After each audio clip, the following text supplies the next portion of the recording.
uma edição do Talks on Board, mais uma vez aqui direto da Automec 2025. Prazerzaço em conversar com tanta gente importante, tanta gente legal, que está trazendo tanto conteúdo para a gente aqui. Esse é só o episódio de número 2 aqui da Automec 2025. A gente vai falar agora de tecnologia, digitalização, eletromobilidade. O futuro chegou para o aftermarket? Meus convidados, Fernando César, que é CEO da Unique Hub, conselheiro diretor do Comitê de Conectividade, Mobilidade e Inteligência Inteligente da BINC. Ufa! Fernando, bem-vindo. É um nome gigante. É um Muito nome obrigado. Gigante. Obrigado pelo convite mais uma vez a você e a todo o Grupo Randon. Prazer em falar aqui com o Fernando Vozeirão, né, gente? Vou perder meu emprego aqui na próxima edição, mas tudo bem. Pedro, que é da casa, Pedro Humberto Gândara Orlando, que é gerente de operações de eletromobilidade. Como eu disse para vocês, hoje o assunto aqui é o futuro, mas vou contextualizar vocês aqui sobre o que a gente vai conversar. A indústria automotiva está atravessando uma transformação profunda aí com a chegada dos veículos elétricos e conectados. A eletromobilidade não representa apenas uma mudança de motorização, mas uma revolução tecnológica que impacta toda a cadeia da engenharia até o pós-venda. E, ao mesmo tempo, a digitalização vem remodelando processos, canais de venda, manutenção, relacionamento com os clientes também, claro, e a tomada de decisão baseada em dados. No centro dessa revolução toda que eu estou falando, surge uma pergunta inevitável. O aftermarket está preparado para esse novo cenário? É isso que a gente vai descobrir com esses dois aqui. Vamos discutir como é que a combinação entre tecnologia, digitalização, eletromobilidade está redefinindo o setor de reposição automotiva e o que as empresas, oficinas e os profissionais precisam, vocês aí que estão vendo a gente agora, para acompanhar essa nova era. Bom, meus convidados aqui, já vamos começar para a gente startar. Vamos começar falando de mudança técnica e comercial com a eletromobilidade. A chegada dos veículos elétricos muda o que é reparado ou como se repara? Muda o que é reparado e muda como se repara. Inclusive, é um alvo de discussão já de algum tempo. Eu diria que daqui a pouco já vai fazer uma década que a gente está falando sobre a revolução da eletrificação. Estava conversando aqui no paralelo junto ao Pedro e há quase 10 anos atrás eu tive a oportunidade de testar um dos primeiros veículos elétricos daqui da cidade de São Paulo. E no objetivo daquele momento era justamente estressar ao máximo um veículo novo de uma tecnologia que era novidade para todo mundo, principalmente para mim. E dentro do know-how que a gente já tinha com o transporte urbano, submeter aquele veículo dentro de uma condição mais severa possível para poder, hoje, quase 10 anos depois, adaptá-lo à nossa realidade. Então, é correto dizer que o veículo fabricado ele ainda respeita toda essa nuance do mercado, mas, ao mesmo tempo, existe uma necessidade de adaptação constante, porque ainda existe um legado de combustão e, principalmente, um legado técnico, né, Pedro? Que é um desafio, eu diria que para os próximos anos, até se consolidar efetivamente uma operação do veículo elétrico. Acho que com certeza, né, o mercado como um todo, ele passa por essa transformação. Como você mesmo disse, né? Há 10 anos, 12 anos atrás, já se vê isso, né, essa transformação no nosso mercado. Com certeza o veículo vai continuar quebrando, vai continuar precisando fazer reparo, vai continuar demandando aftermarket, mas como a gente falou, é um aftermarket diferente, um aftermarket que vai demandar uma capacitação diferente, uma forma de fazer uma revisão, né, do qual que é o problema que está ocorrendo no veículo, qual que é, né, o diagnóstico do veículo. Talvez antes, né, a gente tinha muito mais aquele mecânico raiz, né, graxa na mão, né, as ferramentas ali. Hoje talvez tenha, além disso, mais ainda talvez um computador, mais ainda um especialista em eletromecânica, né, porque não só porque tem toda a questão de alta voltagem, de baterias, né, isso tem que ter um cuidado todo especial, todo restrito para se poder acessar, para se poder fazer toda essa manutenção, nessa revisão desses veículos que estão chegando. Agora, o que desaparece e o que ganha importância no aftermarket com a eletromobilidade?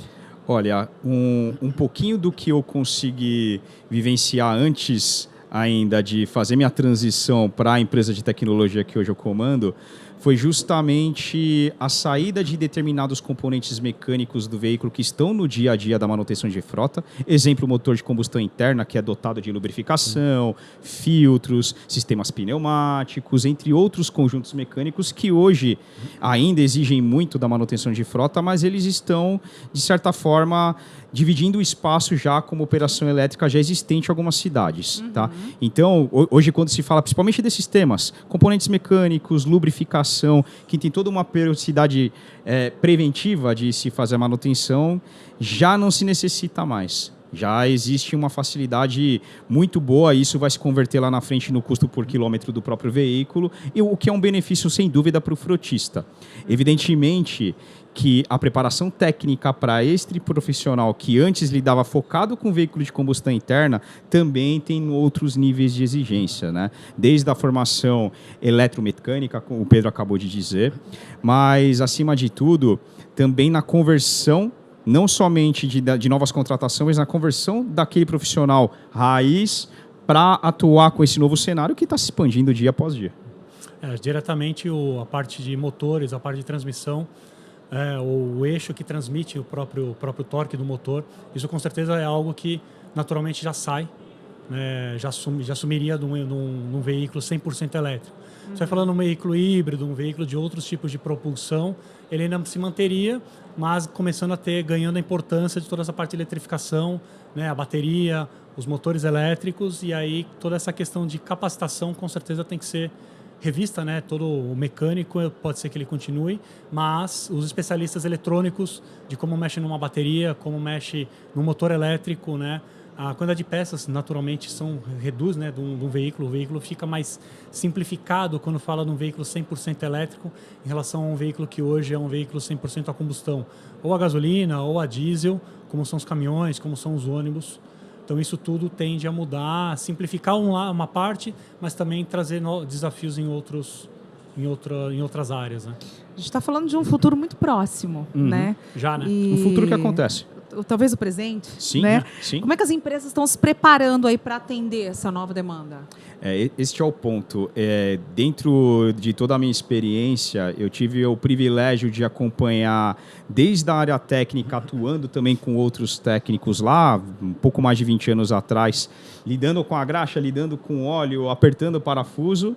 E hoje a gente vê que essa mudança ela traz muito mais qualificação, traz um nível superior de qualificação para o profissional, que é algo que sempre foi questionado e ao mesmo tempo buscado. Eu falo por mim mesmo, né? Eu queria sempre, como profissional, também buscar diferenciais competitivos enquanto profissional para poder lidar com diferentes tipos de situações. Então, o profissional da atualidade que tem este privilégio, que tem essa oportunidade de lidar hoje com a manutenção de um veículo elétrico ou de qualquer nível de eletrificação que o chassi pode oferecer, ele realmente está numa posição privilegiada, certamente vai ser muito exigido dele, no sentido de formação técnica e de se adequar às soluções que hoje estão presentes no mercado, mas, de certa forma, também é um desafio tanto para as empresas, né? As empresas que também se preocupam com a qualificação interna de sua mão de obra também estão encontrando desafios não somente para encontrar esse profissional no mercado, mas principalmente para cuidar daqueles que já existem,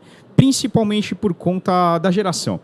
Então, o mecânico raiz que me ensinou lá 20 anos atrás, certamente ele encontra mais dificuldade do que o jovem da geração Z e entre outros que estão muito mais conectados, estão mais digitalizados, tem a elétrica e a eletrônica mais presente no dia a dia. Então, esse desafio existe e tem que ser superado. Com certeza. E toda essa parte, não só da parte da oficina, mas eu vim da parte de engenharia. Eu sou engenheiro mecânico, propriamente.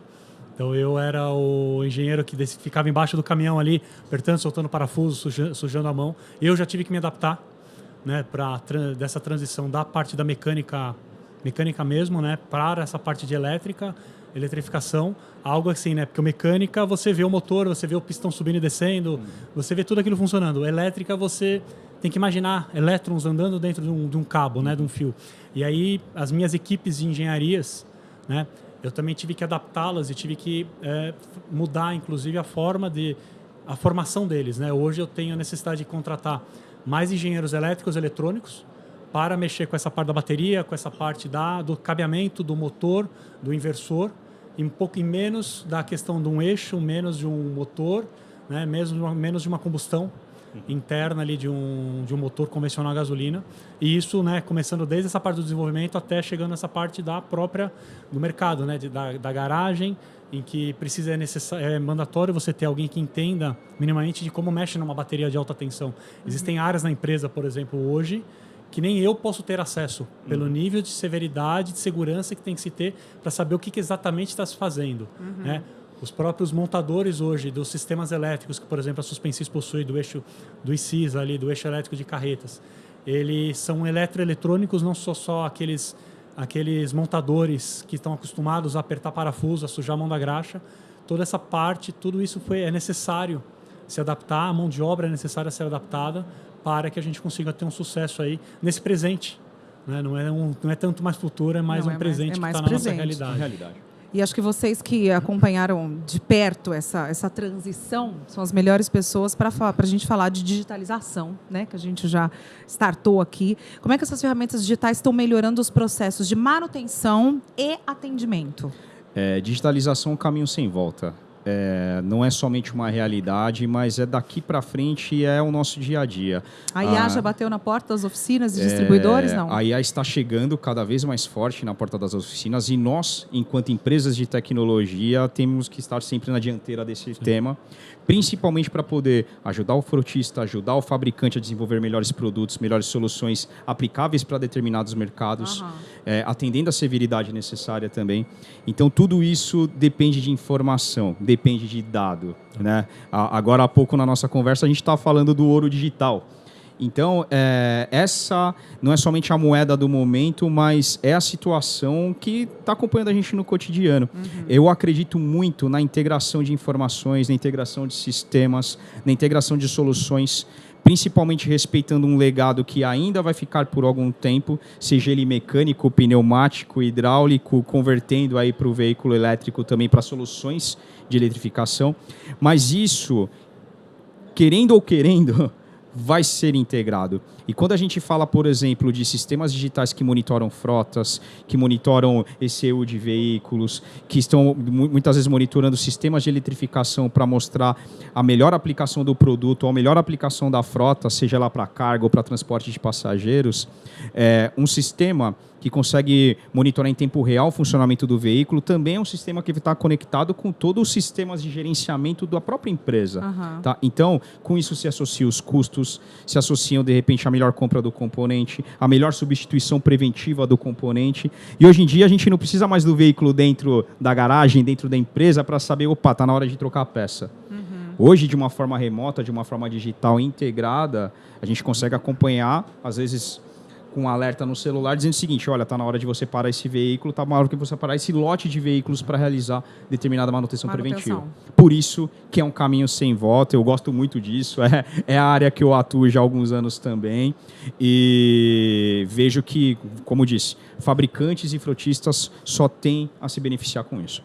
Eu acho que, como você bem disse, né, todo mundo, toda a cadeia, desde o desenvolvimento de uma melhoria de um produto, como engenharia, de buscar as informações do mercado na aplicação e você poder melhorar um produto, você poder fazer uma mudança em que você pode trazer benefícios ao cliente final. Né? Isso são os dados que também, da mesma forma, né? Onde o dado ele vai ter muito mais valor, né, do que um hardware, para mim também nessa realidade. Essa digitalização, essa conectividade, né, de poder alertar, como você falou, no próprio celular, alertar um frotista, alertar um motorista e que ele está passando em uma determinada região. Essa região pode ter uma promoção de um produto, de um item, de um componente do veículo dele que pode estar precisando ser trocado alguns quilômetros à frente, alguns dias à frente. Isso já é sinalizando e você conectando toda essa cadeia. E como eu disse, essa informação daí já parte, já vai para a fábrica recebe isso, integra isso com a engenharia já trabalha isso como uma melhoria de produto, né, como uma outra alternativa de negócio que pode ser trabalhada para as empresas, para os frotistas, para as próprias garagens, né, para as oficinas, que todo mundo consegue se beneficiar desse dado aí de melhoria contínua do processo. Na operação, no geral, né? Vamos falar do impacto nas estratégias de negócio? Os marketplaces e a automação dos pedidos são aliados Ou concorrentes para o modelo tradicional? Olha, existe espaço para todos esses cenários. Essa é uma verdade. E quando a gente fala de aftermarketing, o aftermarketing proativo é o que se beneficia dessas soluções. Porque eu vejo no passado realmente o esforço que existia do próprio aftermarket de fazer as pesquisas em campo, de estar, sabe, tete a tete com o frotista, ou até mesmo dentro do chão de fábrica para poder fazer esse elo. Olha o produto aplicado, olha como é que ele está se comportando. Então, isso no passado era extremamente custoso, difícil, e a concorrência que venceu nesse sentido foi aquela que digitalizou. Aham. Por quê? Como a gente dizia, tudo aquilo que a gente consegue ter em real time, de uma forma já curada, já precisa, que retrata exatamente a realidade daquele funcionamento, é um insumo importante para a operação, para o motorista, mas acima de tudo para o fabricante. Tá? Então aí, eu acredito que quem está à frente perante concorrência, quando a gente fala dentro dessa análise, é quem consegue não somente acompanhar a velocidade da esteira, mas correr mais rápido. Porque é muito comum, e eu vejo fabricantes também se associando cada vez mais às empresas de tecnologia, justamente para combinar as expertises. O fabricante, dentro da sua expertise de engenharia, que já tem todo o mercado mapeado, entende a melhor aplicação para o produto, pode se beneficiar muito com as empresas de tecnologia que já faz curadoria de dados, aplicação de inteligência artificial, desenvolve sistemas diversos para poder trazer inteligência não só para a fabricação, mas para a operação. Então, essa parceria, e mais uma vez eu toco na questão da integração, é fundamental para poder decolar nos negócios. Com certeza a questão da engenharia, o engenheiro de dados hoje é um item, é uma função fundamental nas empresas, né? Porque antigamente lá atrás, né, no raiz, quanto não se demorava para se buscar as informações, né? Tinha que ir embaixo do caminhão. Hoje em dia, com toda essa integração, né, de dados, integração da conectividade, facilmente a gente consegue obter N informações ali numa internet, né, numa base de dados ali, e você consegue, né, esmiuçar e conseguir identificar qual que é o produto que você precisa, qual que é a solução que você necessita, a aplicação, onde o seu caminhão, onde o seu implemento, onde o seu carro, ele está atuando para você com certeza conseguir sair na frente, né? Isso como um aliado, não como uma competição propriamente, né? Perfeitamente. A gente já falou um pouco sobre, mas agora aprofundando mais, falando sobre capacitação e adaptação profissional de quem está hoje no mercado, os profissionais da manutenção estão preparados para lidar com os sistemas elétricos e digitais? Estão se preparando. Eu acredito fortemente nisso. Eu ainda tenho minha veia de manutenção assim, bem ativa, apesar de estar extremamente mergulhado no mundo de tecnologia. É a minha origem. Então, por exemplo, num evento como esse, poxa, foi muito bacana reencontrar um monte de amigos, desde mecânicos a diretores de empresas. Então, é um ambiente que eu gosto muito e nasci e cresci nisso. E eu fico feliz de ver que os mecânicos, exemplo do quando a gente estava vendo o ESIS agora, o pessoal de manutenção já começou a se aproximar da nossa conversa. O Pedro estava fazendo a apresentação da solução, que é brilhante, extremamente adaptável para o que a gente precisa no mercado, e ao mesmo tempo isso já vai chamando a atenção, o que mostra não somente o interesse, mas que o mecânico e o eletricista estão se adaptando cada vez mais para ser o mecatrônico nesse sentido. E eu acredito muito nesse profissional, como acabamos de dizer. É um nível de exigência totalmente diferente daquela origem que a gente estava dizendo agora. Ainda existe um caminho árduo a se trilhar, não tenho dúvida disso. Esse profissional ainda não está pronto, diferente daquilo que a gente já conhece no mercado da combustão interna, que são profissionais prontos, experientes. As escolas profissionalizantes também estão se preparando para isso. Tá? Estão bem avançadas do cenário que eu vi aí há 10 anos atrás, com a chegada dos primeiros veículos elétricos aqui, mas muito ainda há de ser feito. O próprio, se a gente recordar ainda um pouco mais para trás ali, quando saímos da questão de emissões, né, quando entrou o motor eletrônico propriamente, ali o pessoal já teve que fazer uma mudança, porque sim, Euro 3, Euro 5. Euro 3, Euro 5, Euro 2, quando era bomba injetor ali, né, o carburador. Exato. Teve que fazer essa mudança. Na mesma linha, eu acho que está ocorrendo essa transformação, sim, mas ela ainda tem um caminho ali para se seguir, né? Se a gente pensar as próprias concessionárias de carros, né, que são os grandes players mundiais, também estão trabalhando nisso, ainda estão se adaptando para atender um carro elétrico que chega, né, um caminhão elétrico que chega, né? Os mecânicos raízes, eles também têm um caminho deles, eles estão trilhando esse caminho, mas eles têm ainda uma jornada como a gente falou, né, de sair o mecânico ali, de apertar parafuso, de abrir o motor, de ver o pistão ali, para começar a trabalhar num computador, começar a trabalhar num equipamento de diagnose e aí conseguir ele solucionar, né, e sanar o problema com segurança também, né, mais uma vez, a questão de baterias é algo realmente muito importante, né, a segurança que tem que se ter, porque uma alta tensão ali fatalmente pode ocorrer um imprevisto mais significativo. Talks on Board, aqui hoje falando com o Fernando César, que é CEO da Unique Hub, e também o Pedro Humberto, que é gerente de operações de eletromobilidade. Eles estão acompanhando muito de perto, né, esse nosso assunto aqui dessa edição. Não sei se ainda dá para falar de visão de futuro, porque a gente falou tanto de futuro, que já é o presente, mas quero falar com vocês agora sobre tendências, sobre essa visão. Como é que vai ser o aftermarket num cenário de veículos totalmente conectados e eletrificados? Sempre é bom falar de futuro, ainda tem espaço para isso, né? A gente respira futuro, mas muito ainda há de ser feito. Por exemplo, tocamos bastante na questão da inteligência artificial, que está cada vez mais nas pautas, seja nas discussões de casa ou até mesmo nas discussões corporativas, né? E isso associado à integração, como eu disse, volto a dizer, acredito muito na combinação daquilo que existe e daquilo que está sendo desenvolvido. Porque quando você vai para um negócio que tem 14 sistemas e subsistemas diferentes que não conversam entre si, mas que no final, quando a gente fala de gerenciamento, você vai extrair um relatório de cada um deles e combinar ele em cima da mesa, isso não deixa de ser uma integração. Sim. Mas isso poderia ser de uma forma muito mais fácil. Hoje, junto com a reunião do board da Unique, do Grupo Primova, que é onde a Unique, junto com a Citamob, participam dentro deste grupo, desta holding, a gente estava justamente discutindo o seguinte: no passado, manutenção preventiva de frota era determinada por quilometragem. A cada 24 mil quilômetros você trocava o óleo do motor, mais uma vez falando de combustão. A cada 48 mil quilômetros você trocava um conjunto de amortecedores. Hoje, com a inteligência artificial, a gente quer fazer o seguinte: quando eu devo trocar este componente? Ou seja, vai ter componente que vai ser substituído com 48 mil quilômetros, o mesmo componente, de repente, com 56, ou múltiplos disso. Por quê? Porque o nível de uso é diferente. A gente não pode tratar com a mesma quilometragem severidades diferentes dentro de uma operação urbana, por exemplo, seja ela também do transporte de carga.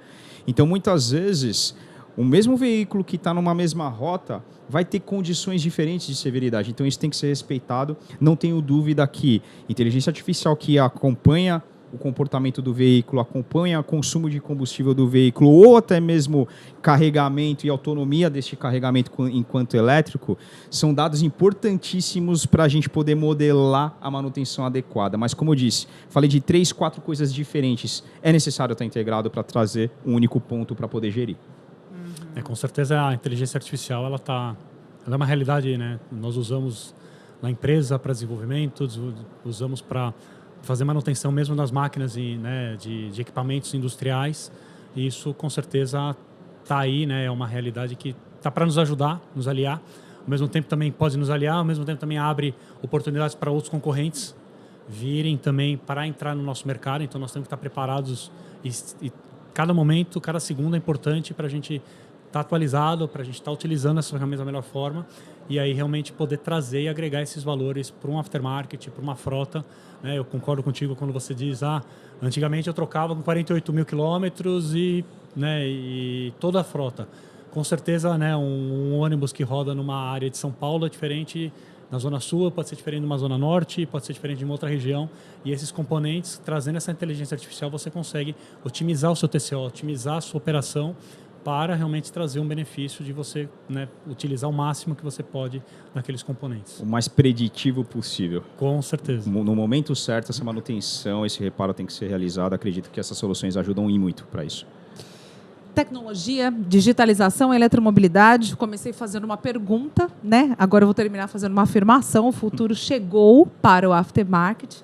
Mas se fosse uma IA aqui, deste lado da câmera, ela não daria um presente para Fernando. Não, por enquanto não. Podia estar aqui. Talks on Board, bem-vindos. Atenção, Fernando. E pesquisar lá sai uma gaveta no chat aqui. GPT, exatamente. mas isso não substitui. Assim ainda é muito tá melhor. Aqui uma forma da gente agradecer a sua Muitíssimo participação, obrigado. todo o seu conteúdo, Muito tá meio obrigado. pesadinha. Nossa, demais. Eu já estou vendo o conteúdo aqui também. Muito bom. Muito bom. Muito carinho. Que A legal. gavetinha Muito obrigado. talvez abriria, mas a gente não... Não, assim ainda acho melhor. Fernando César é CEO da Unique Hub, conselheiro diretor do Comitê de Conectividade e Mobilidade Inteligente da ABINC. Também Pedro da Casa, estava aqui junto comigo conduzindo. Pedro Humberto Gândara Orlando. O Pedro, que é gerente de operações de eletromobilidade. Conversa enriquecedora aqui na Automec 2025. Meninos, muito obrigada pela presença de vocês, por roubar vocês dessa feira tão importante nesse Imagina, aqui. Imagina, obrigado pela oportunidade. E a qualquer momento a gente volta com mais um episódio aqui do nosso Talks on Board. A gente se encontra no próximo. Até lá.